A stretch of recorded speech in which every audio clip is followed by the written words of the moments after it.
Thank you. Our speaker tonight is Admiral Caldwell. Admiral Frank Caldwell is a graduate of the United States Naval Academy, receiving a Bachelor of Science in Marine Engineering. He also holds a Master of Science in Operations Research from the Naval Postgraduate School. Operational assignments include USS Boston, USS Alabama Gold, USS Buffalo. He commanded USS Jacksonville, SSN 699, Submarine Development Squadron 12, Submarine Group 9, Submarine Force U.S. Pacific Fleet. Ashore, he served on the Pacific Fleet Nuclear Propulsion Examining Board. He was on the staff of the Commander-in-Chief U.S. Pacific Fleet, part of the Naval Submarine Force Tactical Readiness Evaluation Team, served on Joint Staff, U.S. Strategic Command, was our Navy's Inspector General, and served as Director of Navy Staff. He assumed his current duties as Director, Naval Nuclear Propulsion Program in August of 2015. Ladies and gentlemen, our speaker tonight, Admiral Frank Caldwell.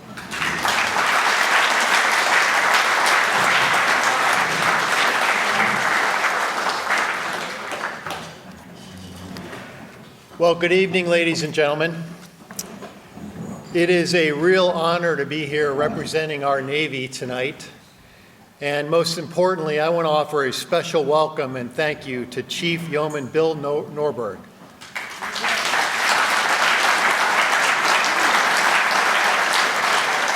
And I welcome his son, Jack. Now, I've been talking to Chief Norberg for the last hour or so. Here's what you need to know. He's the youngest of 9. He's going to be 100 years old in November.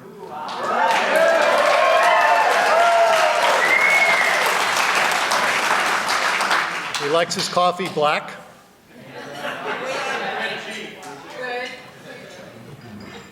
He has 11 grandchildren and 28 great-grandchildren.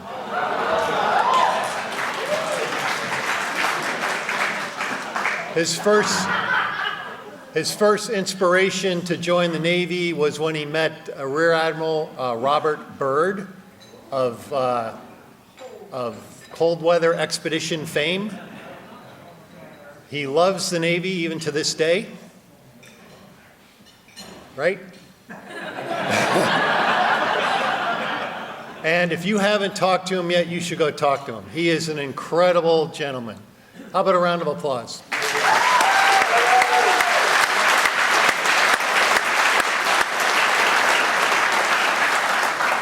When I showed him this picture, he says, yes, I've been asked before, why do you carry a cane? And he says, it's so I can beat off the women. Then admittedly, when asked how many women you have beaten off, none.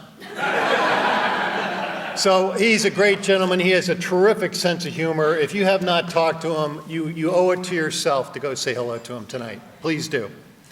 Hey, before I get started, I'd like to thank the Surface Navy Association, the Navy Memorial, and the Battle of Midway Consortium. It's a great lineup of folks. Thank you for hosting this event and for helping us celebrate such an important milestone. This year marks the 80th anniversary of the Battle of Midway and the 78th anniversary of D-Day, arguably the two most important turning points in what was the most significant, most violent, and most sweeping war in modern history. Now, you might be asking yourself, how is it in a Midway commemoration, an event that's focused on aviation and carriers, how the heck did a submariner find his way in here? Well, first off, you never know where we're going to show up. And we like that. And second, rest assured, I will factor a submarine into tonight's remarks. Navy-wide, as Admiral Hunt said, we do gather twice a year to honor our history. The first is, for obvious reasons, our Navy birthday on October 13th. The second is the Battle of Midway. Of all the places in Navy and Marine Corps history and where we have fought honorably, why do we continue to tell this story of Midway? It was made official, as Admiral Hunt said, in 1999 by then CNO Jay Johnson, who remarked, that the courage, sacrifice, heroism, and teamwork of every sailor in the pivotal battle for the Pacific during World War II warrants our study, our emulation, and our reverence. And he was correct. The Battle of Midway exemplifies leadership, innovation, and warfighting spirit. It's the things that we teach and we strive to demonstrate every single day in our Navy today. In fact, this is all exactly consistent with C&O Gilday's navigation plan. He originally released it in 2021 and he updated it earlier this year. In fact, in remarks in the Surface Navy Association meeting earlier in the year, Admiral Gilday made a statement that really resonates about our modern day view of events in Midway. And what he said was that history shows that the Navy that adapts, learns, and improves the fastest gains an enduring warfighting advantage.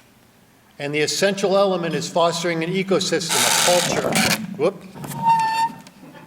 that back up, that assesses, corrects, and innovates better than the opposition. In fact, the story of Midway and the War in the Pacific, they're rich examples of adapting, of learning, of innovating, and faster than our enemies and our adversaries.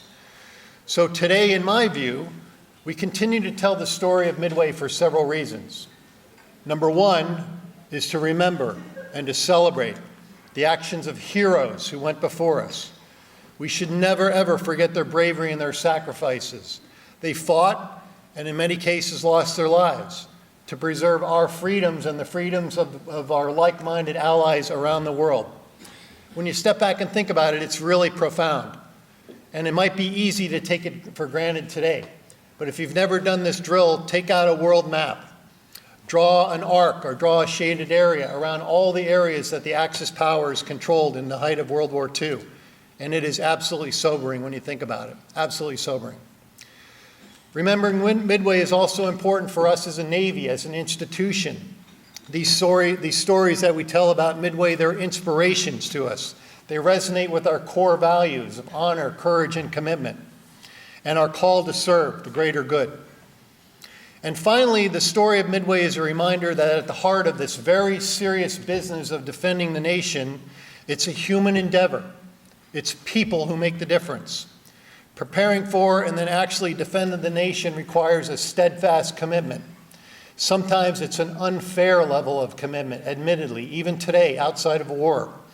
At the strategic level, leaders made key decisions in the run-up to Midway that shaped the path of the war. And at the tactical level, individuals made key decisions, sometimes in mere seconds, that resulted in massive, substantial changes in the direction of the engagement and the battle, and ultimately the direction and the tide of the war in the Pacific. So it is with pride and reverence that the story of Midway must be told, because soon our heroes, like our hero tonight, soon the Great War will be out of the common consciousness in our society and our military, and our greatest generation from World War II will have passed on. So it is indeed our responsibility to continue telling these stories. Now, some perspective. The Midway story actually starts, as many of you know, with a battle that occurred 4 weeks earlier than Midway. For the first time in history at the Battle of Coral Sea, this battle was fought entirely without a single ship laying eyes on an enemy ship. Really remarkable. A fundamental transformation in the Navy was underway in the maritime domain, the transformation to carriers and aviations, and later, admittedly, submarines. At the time, we were still on the defensive. America needed a win. We were not winning. And the Japanese needed a victory. Yamamoto had his sights set on Midway. Why? Because occupying this mid-Pacific island chain would be a heavy blow to the United States and hopefully drive the United States to the bargaining table. So the stage was set for this approaching Japanese task force. Think about it, 4 carriers, Akagi, Shoryu, Kaga, Hiryu, 2 battleships, 3 cruisers, escorting destroyers. In total, nearly 70 warships, plus 15 submarines on the Japanese side, and 26 auxiliaries dedicated to the battle. That is a heck of a lot of warships. But we had a decisive advantage, right? We had this guy, Joe Rochefort, and his team in the basement there in Old Pearl Harbor, who had decoded the C2 communication scheme used by the Japanese. And they gained this vital intelligence that told them where the Japanese were and where they were going, including the planned attack on Midway and the feint towards the Aleutians. This provided Admiral Nimitz with exactly what he needed to position our carriers and our battle force. And the Navy matched up with 3 carriers, Yorktown, Enterprise, and Hornet. 28 cruisers or destroyers, 12 submarines, all dedicated to the defense of Midway. Now, the story of Midway has been told many times, but what I want to talk about is a story of 3 individuals, because I do believe that the work of these individuals, the decisions they made, was a huge factor in the war. And in doing so, I have to thank Rear Admiral Sam Cox at the Navy History and Heritage Center. Sam has done a phenomenal job. He is really showcasing all of our naval history. He has enabled me to tell you this story tonight, and I need to give him credit.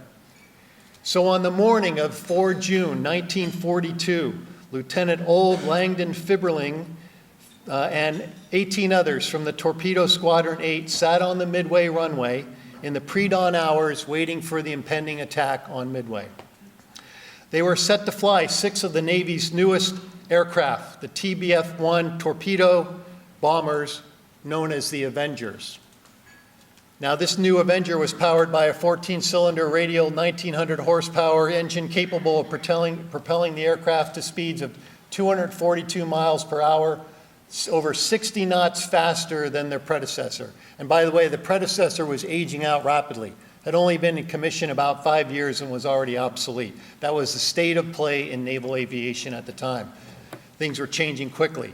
The Avenger had a capacity for a 2,000-pound torpedo or bomb, 4 500-pound bombs, along with 2 30 caliber and 1 50 caliber machine gun. In essence, this aircraft was daunting and promising, but in reality had never, ever seen battle. The same was true for the VT-8 squadron at Midway. Not a single person had ever flown the Avenger on any prior combat experience or even had a single live torpedo launch. In fact, incredibly, just 4 days earlier, Lieutenant Fibberling and the flight of 6 brand new Avengers flew over 1,200 miles from Hawaii to Midway to be in place for the battle. And remarkably, not a single pilot had open ocean navigation experience before the flight. Think about that. That's amazing. They did get a couple folks on board the team that had that experience. They needed that, right? It's a long way out there, and a few degrees matters. Right? For all of you who know. At 5:55, they received word of the inbound Japanese attack bearing 320 true, and it was time to execute the plan. Lieutenant Fibberling was respected. He was a guy who was known as extremely capable. He was a great pilot, a great leader. He was cool, calm, and collective. He cared for his men. He was the kind of leaders that others would willingly follow. Now, he had orders to take off and rendezvous with the Marine dive bomber squadron before proceeding to the northwest. But he knew that that would negate the Avenger's primary advantage, speed. And so under his own initiative, he made a momentous decision immediately after launch, and he organized his team, and without waiting, he headed immediately towards the Japanese fleet and never wavered. At 06:55, an hour later, flying at 4,000 feet and 160 knots, they sighted the force and prepared to engage. And at 7:10, they were spotted by the Japanese carrier Akagi, and the battle was on. Within minutes, 30 Japanese fighters had begun the defensive attacks. And they soon learned that the Avengers and the accompanying US B-26s that joined the fight were dramatically different from Japanese aircraft. They were much more robust. They had battle damage resistance much better than Japanese planes. And they also learned that the US pilots flying these machines would not be deterred. And the attack intensified. Fibberling led his plane in a full throttle dive, diving from 4,000 feet down to 200 feet and reaching speeds over 300 knots. They encountered intense Japanese counterfire. But by 07:15, just a short time later, the attack was over. And in that attack, of the 10 total US aircraft involved, 7 were shot down. And regrettably, not a single hit was registered on the Japanese warships. And in fact, only one of the Avenger crews returned to Midway. Her gunner was dead, and both the pilot and radioman were wounded, and the aircraft had been riddled with over 70 machine gun or 20-millimeter rounds. So while the history books might declare this as a failed mission, it still had a profound impact. Japanese Vice Admiral Nagumo, aboard Akagi, had acknowledged that despite the overwhelming odds that the U.S. aircraft never turned away. These pilots showed what they considered to be like a samurai bravery that shocked and impressed the Japanese and left every part of their fleet in a cloud of smoke. Realizing that he might face similar opposition from Midway, he made a very fateful decision and ordered the reserve strike force armed with bombs versus anti-ship torpedoes. For those of you who study history, you know this well. And he was positioning himself for a follow-on attack in Midway. He had to make some hard decisions. This decision has been debated and second-guessed by naval strategists and historians over decades and will continue to be debated forever. That same morning, while all that was going on board Nautilus, here's the submarine piece I promised you, commanded by Lieutenant Commander Bill Brockman, was on patrol in an area northwest of Midway, hunting for the Japanese fleet. During the air attack at 0710, Brockman's team sighted smoke on the horizon and immediately turned towards and closed the target. At 0755, they sighted 4 masts of Japanese ships. Shortly thereafter, Nautilus was spotted by a Japanese Zero. She was strafed and driven deep. Yet by 0800, Nautilus was back to periscope depth and attempting to engage the Japanese battleship Kirishima. She was promptly bombed by a Japanese float plane and then pursued by light cruiser Nagura and 2 Japanese destroyers. Boldly, though, Brockman kept the Nautilus at periscope depth, but their first shot attempt was overcome by a barrage of 5 depth charges from Nagara. Staying in the fight, she sustained 6 more depth charge attacks, but was ultimately forced deep again, and additionally endured a salvo of 9 depth charges. Not to be deterred, Brockman brought the ship back to periscope depth within 7 minutes, this time right in the middle of the Japanese formation. He later said, this was his description, the picture presented on raising the periscope was one I'd never seen in peacetime practices. Ships were on all sides, moving across the field in high speed and circling away to avoid the submarine. Nautilus survived a full starboard broadside from the battleship Kirishima, and with 1 torpedo running hot in the tube, making what was characterized as a hellacious racket because it didn't leave the tube, Nautilus fired 2 more torpedoes at Kirishima with no effect. She was forced back down for a 3rd time, avoiding another depth charge and a pounding from the warship Nagara. Ever persistent, though, Lieutenant Commander Brockman made another attempt to get to periscope depth at 0846, and then finally succeeded at 0900 and spotted the carrier Kaga. Meanwhile, Nagara continued to prosecute, and Nautilus engaged again, yet missed the target. You can imagine the pandemonium that was going on here. It sounds incredible. She would eventually fire a salvo of 4 torpedoes at Kaga. 1 never left the tube, 2 missed the target, 1 hit the target but failed to detonate. She was forced deep a 4th time and was subsequently pummeled by an additional 14 depth charges over 30 minutes. While all this was happening, Kaga got out of the way and fled the area. However, the destroyer Arashi stayed behind to hold Nautilus down, and it finally dropping her last 2 depth charges at 0933 in the morning, so just 2.5 hours later, roughly. Arashi then turned, picked up speed, and began a sprint to regain the rest of the Japanese task force. The final story I want to talk about is the story of Lieutenant Commander Wade Mccluskey. I'm sure many of you know it. Enterprise's Air Group Commander at Midway. He and his team of 32 fellow pilots in SPD Dauntless dive bombers from the Enterprise were airborne and closing the calculated position for the Japanese task force. At 0955, the enemy was nowhere to be seen. He'd clearly overflown the expected position.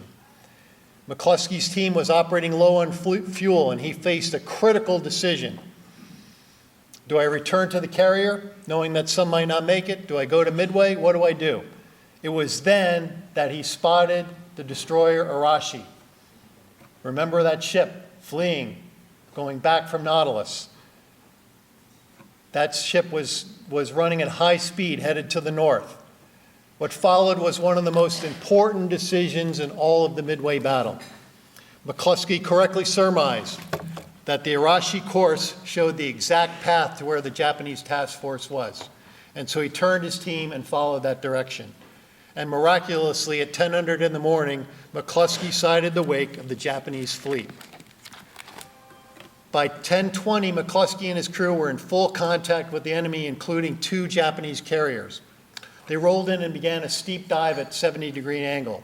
About halfway down, the anti-aircraft fire picked up, because until that point they were undetected. And in another stroke of luck, 2 of the enemy carriers had their decks full of planes. Concurrently, Mccluskey was joined by other U.S. aircraft from another carrier, and the U.S. bombs absolutely hit target. Within minutes, literally minutes, 3 of the 4 Japanese carriers had been turned into burning hulks. And just in that short span of time, as much as I've been talking tonight almost, the tide of the Pacific had changed dramatically. So when you hear these stories of these 3 individuals, Landon Fibberling, William Brockman, and Wade Mccluskey, what do you think about? What I think about is the extraordinary human effort that was involved in this seemingly disconnected series of events. I am struck by these things. First, the unimaginable intensity of these engagements. Over 70 holes in the sole returning Avenger aircraft. Over 40 depth charges holding Nautilus down. Pretty frightening when you think about these encounters. The second is the incredible speed and the pace of the events. 20 minutes or so from the Avenger engagements until the attack was over. Less than 20 to 30 minutes for Mccluskey to attack the enemy and leave the carriers in a burning hulk. I then think about the untested weapons and the untested crews, the systems and equipment, the inexperienced people that went into this fight. Yet at the same time, the stories of these individuals had some common traits. The decisions to act, made in the heat of battle, and thank God they did. Phenomenal bravery to press the attack in absolutely harrowing circumstances. Unwavering persistence in the face of overwhelming odds, and in all cases, sacrifice. Some lost their lives, and I'm sure the survivors were affected for the rest of their lives. In the end, these 3 seemingly disconnected stories are in fact miraculously connected. As Sam Cox stated in his recent H-gram or historygram, the failed attack led by Lieutenant Fibberling and the resulting smoke from that engagement led Brockman and the Nautilus to the Japanese carriers, causing the destroyer Arashi to keep Nautilus under, and Arashingly, unknowingly, to lead the way for Mccluskey's dive bombers in one of the most decisive victories in all of naval history. There was a miracle at Midway, and it was a sequence of events that was kicked off by Lieutenant Fibberling. Decisions made then by 3 individuals, connected now in eternity by this story, changed the battle and the tide of war. Incredible, really, when you think about it. At Midway, the Imperial Japanese Navy suffered a loss of 4 fleet aircraft carriers and a cruiser, as well as 248 aircraft and over 3,000 Japanese casualties. American losses included the casualty to Yorktown, which is a separate story in itself, how it was restored after Coral Sea and returned to battle. The destroyer Hammond, 145 aircraft and more than 300 seamen, with aviators bearing the brunt of most of the loss. Losing just 1 carrier at Midway meant that the U.S. had 4 carriers available when forces went on the offensive in the subsequent battle at Guadalcanal, just 2 months later. The momentum of the war in the Pacific had finally turned. Imperial Japan would struggle to replace the carriers, and critically, their veteran pilots and flight crews were gone. And in truth, they never, ever recovered. Meanwhile, U.S. shipyards were churning out warships and submarines eventually at astonishing rates, and that helped us win the battle. Now, in reality, our Navy had to deal with the harsh realities of failed and faulted equipment, procedures, and tactics. In the vernacular of the Chief of Naval Operations Navigation Plan, get real, get better, there were many examples of where we had to get real. We learned that the Lexington at Coral Sea, that fires from aviation fuel lines caused by bombs or torpedo hits were catastrophic. Our Navy rapidly adopted by draining these fuel lines and replacing them with inert gases upon knowledge of an imminent air attack. The attack by Fibberling and the Avenger crew highlighted the problems with the air-launched torpedo. These were subsequently upgraded and made substantial targeting and improvements over the course of the war. And the failed torpedoes on Nautilus, they're legendary. Our submarine force knows that lesson well as on many submarines. It drove corrective actions and revolutionary changes in tactics, resulting in an extraordinarily effective submarine campaign against the Japanese warships and merchants. So these three stories that I just told you, they are just a few of the amazing stories of Midway and the stories of heroism and sacrifice from sailors and civilians that were part of this battle, as well as the battle in the Pacific. Midway serves as a reminder for us that at the center of gravity of our Navy is our people, and that any future success that we have to depend on the young men and women who raise their right hand and swear to go into harm's way when the country calls. This is what C&O Johnson recognized, that by gathering amongst shipmates, past and present, that by recalling the stories of sacrifice and heroism done by individuals, that in doing so we not only preserve our naval history, but we also prepare our next generation for the awesome responsibility of defending our nation. So I want to thank you for allowing me to speak tonight. God bless our Navy. God bless our Midway veterans. We must never forget their sacrifices or their courage in the face of the enemy. Thank you very much.